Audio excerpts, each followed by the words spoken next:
And we are live. Welcome back to another Mecca moment. It's Hen and Dobes coming to you live the morning after our first CONCACAF Champions League game, where we defeated Houston Dynamo 2-1 at home at City Park. And we just want to do a match reaction. Obviously, the first game of the season, the first time that we got to see the boys live. Dobes, let's just start off right away. How are you doing, number one? And number two, how are you feeling now that it's a couple hours post-game? I think, first off, it was great to be back in City Park. I think for weeks now, I've been looking forward to it. Woke up yesterday morning feeling like a little kid on Christmas, knowing that we were going to get to do it again and knowing that we were going to just get to be inside that stadium again. So obviously just electric being back and getting the season going. A little bit, I guess, removed from the game, sort of like 12, 15 hours after the game ended. Obviously, right afterwards, you're definitely buzzing just to come off of, any game, no matter what sport, a 90th minute winner. You can't really sort of beat that feeling, especially being in the supporter section. I'm with the limbs. But sort of looking back, there's definitely some things I'm a little bit concerned about just through the game. Obviously, we had a ton of chances that we created and probably could have scored a few more. At the same time, this wasn't exactly a full-strength Houston side. And we saw them create chances and as well as had a goal ruled out that could have potentially changed the game as well. So obviously happy to come away with a win the first game of the season. But definitely some things we needed to improve moving into the weekend. Yeah, for sure. And I'm kind of the same way now that, the dust has settled and 12 hours has gone by. You're obviously buzzing for Kijima getting that goal, and we'll talk about him in a second. But the experience, great. Like, love being back in the stadium. You can't beat it. Yeah, you just can't. Like, and I think what's interesting is when we got to our seats, I don't know if it was just because it was a CONCACAF game, but it was a little bit empty. And then, like, right before kickoff, the stadium was packed again. Like, it was just. I'll tell you why. Griff and I walked into the stadium at 6:55. There was an accident on 40 from Limburg to. So sorry to everybody else because I'm sure that half the stadium is stuck in it. From Limburg until Jefferson, it took us 49 minutes. That's insane. That's why we saw all of a sudden the game is getting ready to start, and all of a sudden the thing filled up because Griff and I were both like, there's a ton of empty seats here. And by like the 5th to 10th minute, it was finally full again. Yeah. Well, thank God. Well, let's start off with the lineup. So we did our predictions of the lineup. Not a single one of us got it right. But we started off with a back five of Berkey, which we knew was going to happen. Markanich played out on the left, Parker and Yarrow, and then Totland. We got to see the debut of Totland. Moving into the midfield, we had Durkin, we had Ostrak, we had Indy, and we had Jackson. And then we stuck with the front two of Sam and Klaus. So on paper, not what we expected, but also kind of what we saw through the preseason. I'll start first. I think that it was great to see Totland as that right back. For me, hands down, man of the match. He was everywhere. He was up and back early in the game, putting in that monster slide tackle. It was great to see. But the back line looked disjointed. I don't know about you, but what were your thoughts with the back line? And is it just like shaky first game or what's going on? I do think it's a combination. One, you're 100% correct. Totland, for me, man of the match. Just seeing a competent wing back, the way that he is not only defensively putting in tackles, but he was our best player on the ball last night. We didn't have a ton of possession, but it almost seemed like every time we did get settled down, it started with him finding the ball, being willing to bring the ball down at his feet, find a pass combined. Other than that, I think it's just sort of the formation as a whole, to where oftentimes we saw we're getting played through over the top, we were getting played through in behind, one-on-ones, we weren't great defensively, and our back four doesn't exactly have like sort of that coverage of a true six. To where if you were to got through, or if they got through Ostrak and Durkin, like you're just one-on-one with our back four, and all of a sudden you're in. So not only that, but then you sort of look at out of possession. I was sitting there with Griff, and we were sitting one row for the top, so I had the ability to sort of see the whole field. And every single time that one of our center backs had the ball, their only option on the entire field was either to a wing back or try to play the ball to the corner. Like, yeah, it was a 6-yard pass or a 30-yard. Makes no sense. Find the wing back, and then when the wing backs found the ball, even they didn't have too many options. So it was kind of like we're still going to dump it down the line. We saw Yarrow a few times with sort of finding the ball and not really having an option. So he was just expecting Sam or Klaus to make that run down the line. And it was just so disjointed. So I do think we can kind of sort of figure out the way we want to build a little bit as the season goes. But it was very just frustrating to see us have a decent spell of possession moving around the back, but there was no connection between the back four and the midfield to the front. And especially that first 20 minutes, I think there had to have been something tactically in the first, before the game. Carnell had to have said something about playing that long ball to the right corner. Had to have, because last season we saw consistently that Josh was one of our most solid ball carrying or ball progressing center backs. We would put them up there. He's better than Parker at it. We didn't really get to see Nilsson too much last season, but the amount of times that he just picked up his head and dumped it to the right corner without anyone really even being there. Totland did it a couple of times. Durkin did it a couple of times. There had to have been something in the game plan that was the move, and very clearly wasn't. I don't think any of them connected on it. And I think more often than not, the ball just went out for a throw in or a goal kick. I mean, we can't have that. And to your point, exactly, like I think we really missed in the starting lineup. I think we really missed Leuven connecting the play. We knew that he wasn't going to start. Dealing with the green card stuff, I'm optimistic that he'll be back for Saturday's game against Salt Lake. But I want to touch on Durkin. Durkin came in. I thought he played a pretty solid 70 minutes. Took off in the 65th, 70th minute for Blom. I was surprised he got taken off. I thought that he was playing really well. He did put in, I think like one of his first involvements was chasing a guy down 40 yards and putting in a sliding tackle. Way to endear yourself to a fan base there, brother. But there was a couple of times where he broke up play. He found these really quick outlet passes. And then there were times too where he looked up and there was not a single person to play the ball to. So tactically, Hoover will beat this, drum until he's dead of just like the narrow formation makes no sense. And I know that a picture or a screenshot doesn't tell the story of the game, but I can't tell you how many times last night when my buddy Dylan and I were watching the game, we were like, there's literally no one in the left third of the field. No one. You could throw a big blanket over our squad. And when you have guys like AZ and Indy that more so like to kind of play through the middle and drift through the middle and be creative, and those are supposed to be your two options wide. One, it's probably tactically, it's the way Carnell is trying to set it up. But two, too many times they were both inside. Oftentimes one should go inside, one should stay a little bit wider to sort of keep that width. But consistently you would see it and it would hurt us defensively. Because if we were to lose the ball high up the field in possession, AZ would be pinched in and Indy would be pinched in. All it took was 1 to 2 passes, and all of a sudden our flanks were wide open. And you have João Klaus, you have Big Sam, you have your two front players are making like 60-yard runs. I can't even tell you how many times that I saw João Klaus or Big Sam like 20 yards away from our center backs or our wing back because they had to do that role, which, yes, it's great to see the work rate from them. That's not the role that I think we as fans want to see those guys playing, is having to do that dirty work. Yeah, 100%. And, I think it's easy to come on here and be critical because we can, armchair expert this whole thing and say, you should have done this, you should have done that. So let's get into a little bit of the positives that we saw, because it's not all doom and gloom. It's not all bad. We came away with the win. We saw some big moments. So what stands out to you last night in terms of like solid performances or things to build on, players that you saw stand out well? Like, give me some positives that you took away from last night. I think we mentioned it, but Totland's the big one for me. Obviously, having tried to watch as many little like comps on YouTube as well as we can of him, and seeing him just briefly in preseason. Like I said, he was the calming presence on the ball for us. He created a ton. Was willing to put in a tackle. You could definitely tell he had a whip. He had a whip on him as well.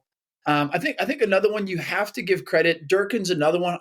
I do want to see Durkin in a midfield with a Lewin or with a Blom more, because I just think that Durkin does have that aspect where he is one of those guys, loves to put in a tackle, not afraid to, but he also, like we saw it in preseason, he can kind of ping a little bit. He can pass within progressions, and him and Ostrak never really, like, there's a few sort of different spells where he had possession, but he never really got going.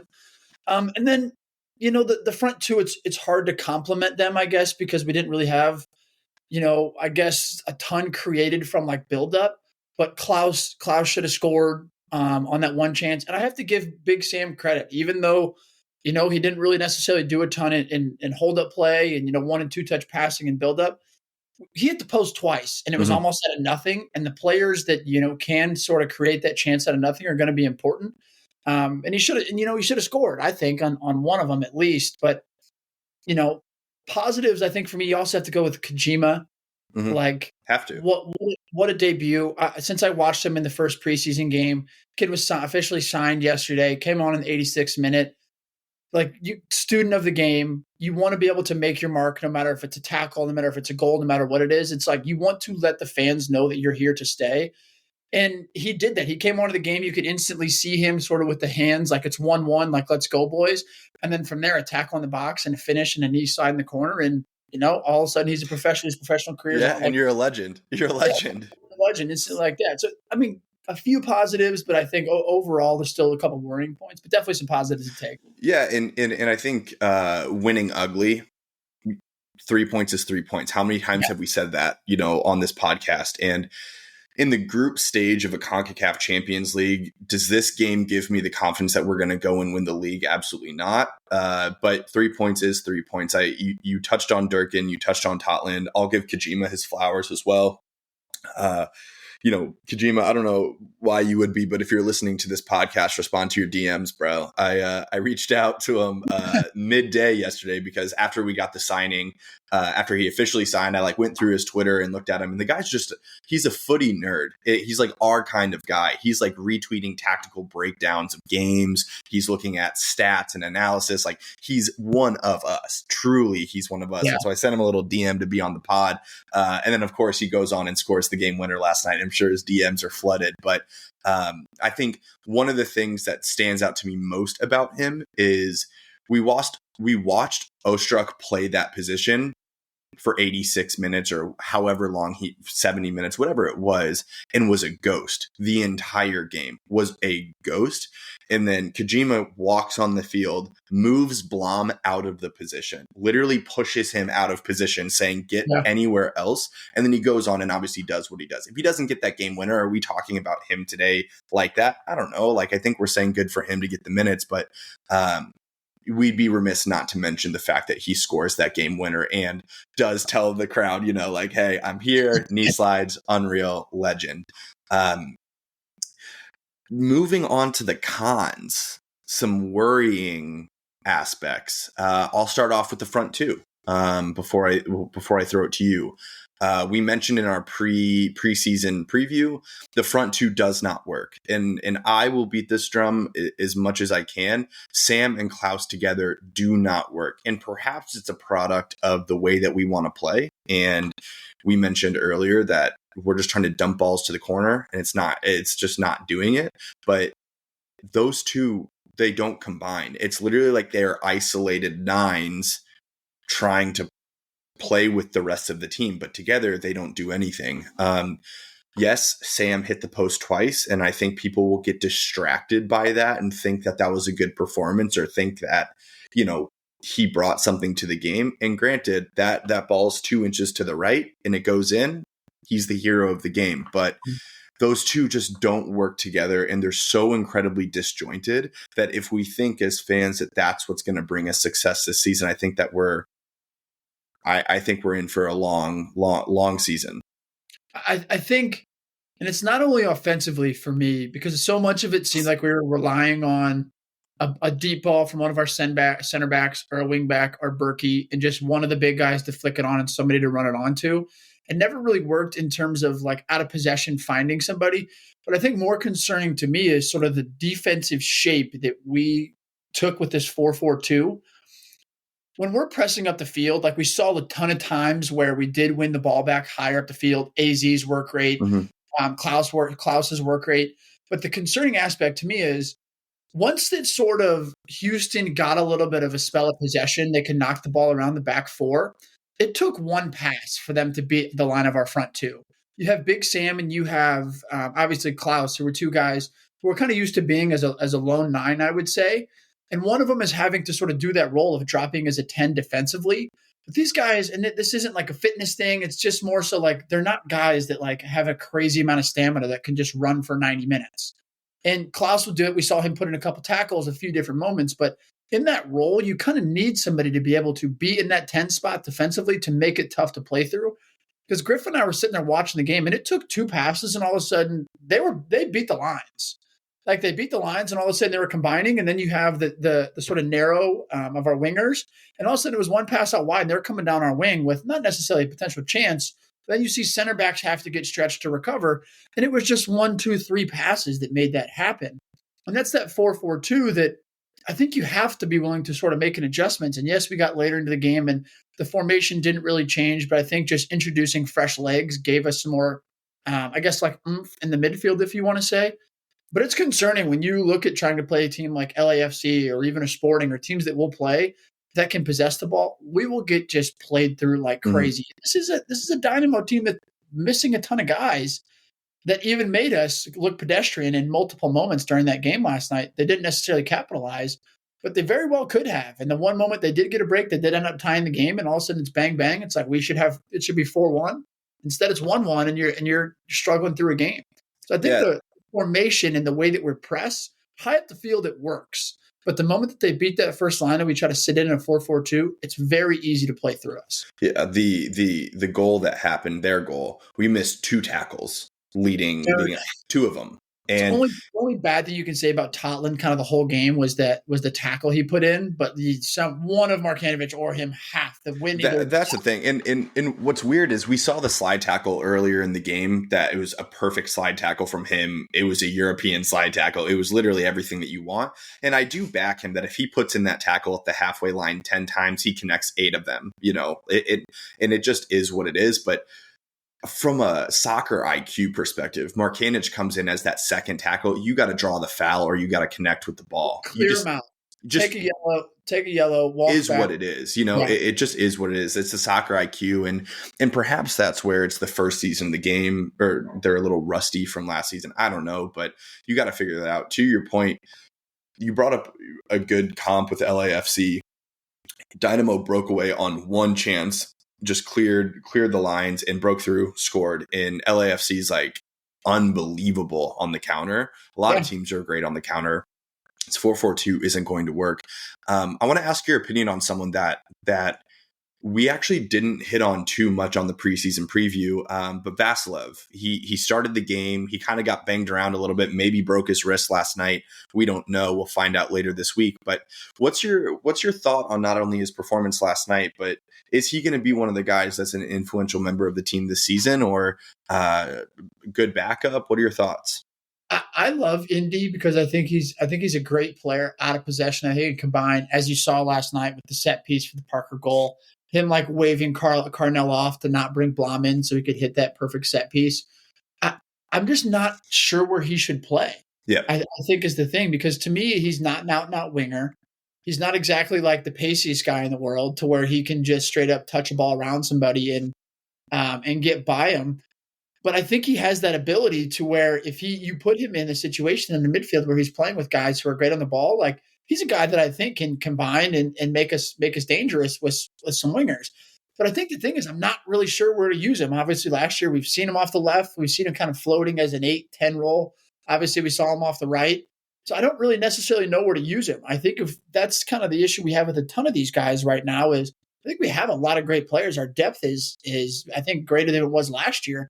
But I don't know where to use Indy. I rate him highly. He's great out of possession. He can whip a set piece in. You can never question his work rate. He'll work both ways. But I don't know where to use him and where to get the best out of him, to be honest. Yeah, I was surprised that he didn't start where Ostrak started. Like we saw him play that 8 role so many times last year, and I just don't know why. And it is something that potentially is a little bit nervy going forward, that we're just going to obsess in this narrow formation, and Indy's going to be like an inverted winger, for lack of better terms. I don't like it. But before we move on to the look ahead to Salt Lake, if you were to rate Carnell 1 to 10, 6 being your average, what do you rate Carnell as the manager last night? I think that the way that we started it's like you kind of want to give him like a 5, but I think the fact that he did make the subs and it directly let like the Kijima sub, he's obviously a guy that if he didn't play, we can sit there and be like, rookie, just signed, CONCACAF Cup game, don't need to play him. He did bring him in, give him that chance, and it panned out, and he did score. Also, bringing on Celio, I know that Celio didn't exactly it didn't lead directly to the goal, but he got to the byline, crossed it. So he did kind of make those adjustments, if you want to give him a little bit of credit, of bringing those subs in to kind of change and go out and win the game. So I think it's kind of like a 6.5 or, Yeah. I think a 6.5 is fair. Yeah, I think he win. You deserve credit when we win, and he made the adjustments, even though we weren't thrilled with the formation, the style, kind of the way we were playing. We won the game. Yeah, and one of the other small adjustments that he made at halftime, and it's worth noting, is we started our press higher on restarts. So earlier in the game, we backed off a lot, especially when their keeper had the ball, their center backs had the ball. We backed off quite a bit. And then in the second half, we saw a little bit more of a high pressure. There's a couple opportunities where there was a goal kick. And they did the same goal kick routine that we did, where the center back takes it, plays it short to the keeper. But in the second half, Sam and Klaus started their press at the 18-yard box. So that led to a couple turnovers a lot. And that was a halftime adjustment, and you got to give credit where credit's due there. But I don't think we could give any higher than a 6.5. And what's going to be unfortunate is if we go through this season not really being able to give him higher, that simply from the formation alone. That'll be unfortunate. But heading into Real Salt Lake, Connor Sindobri, you're the manager of St. Louis City. It's a blank slate. You get to play the lineup that you want to play. How are you lining up against Real Salt Lake? And what do you want to see differently from this team on Saturday?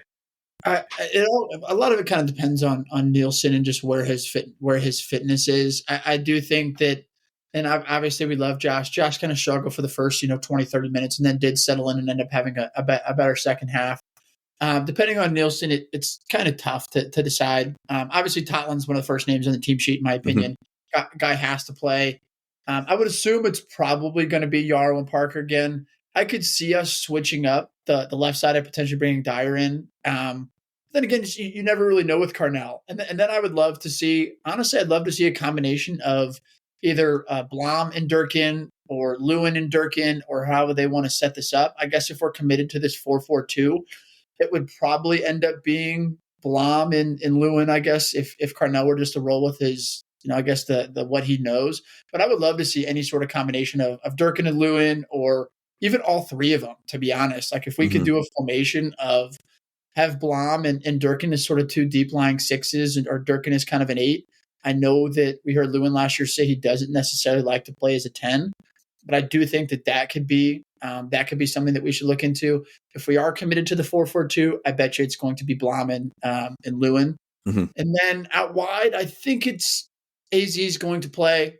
He has to play. I still don't think his best position is as a winger out wide. I kind of want him in the middle to be more creative, to be on the ball. And we saw last night, he kind of has that free reign to, if he sees something, he goes. He kind of goes wherever he can, goes wherever he wants to, goes wherever he can. I bet you it is Indy out wide. Like, I don't think we necessarily had somebody come in, depending on his wrist, of course. Oh, yeah. I don't think we had anybody come into that game and say, hey, I'm going to earn this wide spot. I think it's probably going to be the same front two up top. Like, it's not necessarily what I want, but I also think it's just Carnell being like, hey, like we won the game. Maybe we tweak a few different things. Maybe we can change a little bit the way we play out of possession, but we won the game, and I think he's going to stick with it, as much as I do want to see some change.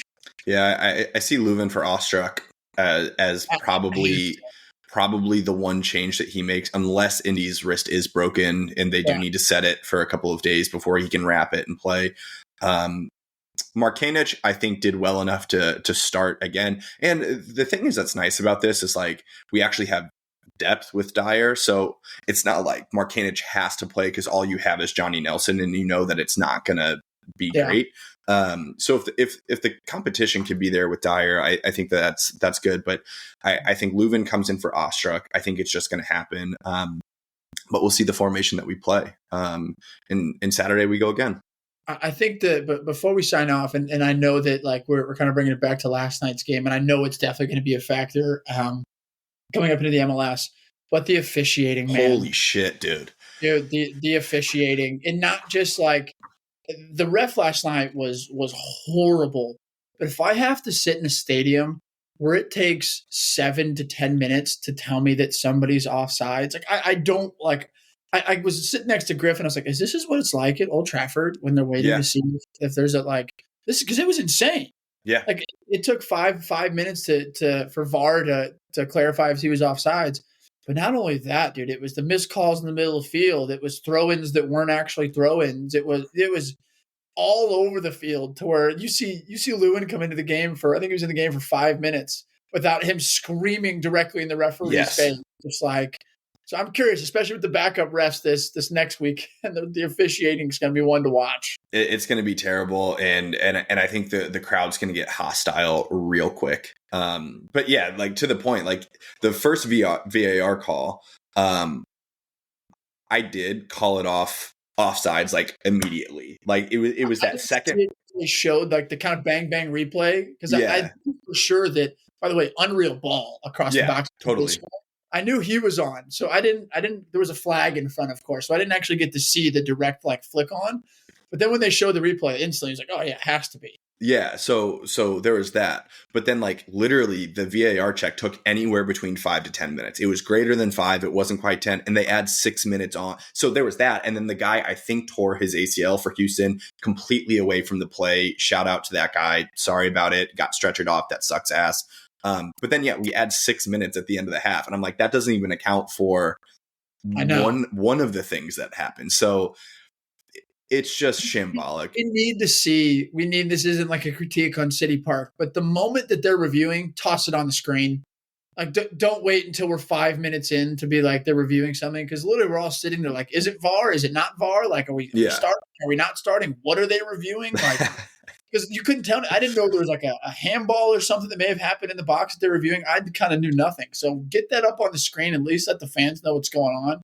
Because we're sitting there like, all right, I don't even care if it's a goal or not. I just want the ball to get back in play at this moment. Like, it's unbelievable. Well, we'll see us again on Saturday, 7:30 kickoff against Real Salt Lake at City Park. We'll hit you live on Tuesday's episode with our match reaction as well. Dobes, thanks for being on here. St. Louis City fans, you'll catch us again this weekend. And as a reminder, promo code MECCA20, that's MECCA 20 for 20% off and free shipping at Manscaped. And cheers, fella. We'll see you again soon. Cheers, bruv.